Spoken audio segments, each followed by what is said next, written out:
நீங்கள் சுகருக்கு டேப்லெட் எடுத்துகிட்டு இருந்தீங்கன்னா, இல்லை உங்கள் பேரண்ட்ஸ் யாராவது எடுத்துகிட்டு இருந்தாங்கன்னா, இதை கண்டிப்பாக தெரிஞ்சுக்கணும். மெட்ஃபார்மின் விட்டமின் B12 குறைபாடு சம்மந்தம் இருக்கா? சம்மந்தம் இருக்குது. யாரெல்லாம் கண்டிப்பாக பார்க்கணுன்னா, ரொம்ப நாளாக லாங் டேர்மாக சுகர் டேப்லெட்ஸ் எடுத்துகிட்டு இருக்கவங்க இதை கண்டிப்பாக செக் பண்ணி பார்க்கணும். இப்போது உதாரணத்துக்கு எடுத்துக்கிட்டிங்கன்னா, இப்போ ஒருத்தவங்க வந்து 5 வருஷமாக மெட்ஃபார்மின் எடுத்துகிட்டு இருக்காங்க. அவங்கள செக் பண்ணி பார்க்கும்போது விட்டமின் B12 குறைபாடு வர்றதுக்கான சான்ஸ் வந்து ரொம்ப அதிகம். நிறையா பேஷண்ட்ஸ் என்ன சொல்கிறாங்கன்னா, எனக்கு ரொம்ப டயர்டாக இருக்குது, கை கால்லலாம் வந்து பின்னூசி வச்சு குத்துற மாதிரி இருக்குது, ஞாபக மறதி வந்து ரொம்ப அதிகமாக இருக்குது அப்படின்னு நிறையா பேர் சொல்கிறாங்க.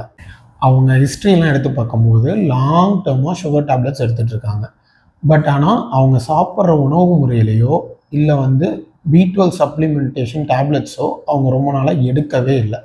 ஸோ அப்படி இருக்கும்போது அவங்களுக்கு இந்த பிரச்சனைகள்லாம் வருது. சப்போஸ் நீங்கள் டயபெட்டிக் பேஷண்ட்டாக இருந்தீங்கன்னா, இல்லை உங்கள் ஃபேமிலி மெம்பர்ஸ் இல்லாட்டி ஃப்ரெண்ட்ஸ் யாராவது இருந்தாங்கன்னா கண்டிப்பாக அதை ஷேர் பண்ணுங்கள். B12 கண்டிப்பாக செக் பண்ணி பார்க்க சொல்லுங்கள். அதுவும் நீங்கள் வெஜிடேரியனாக இருந்தால்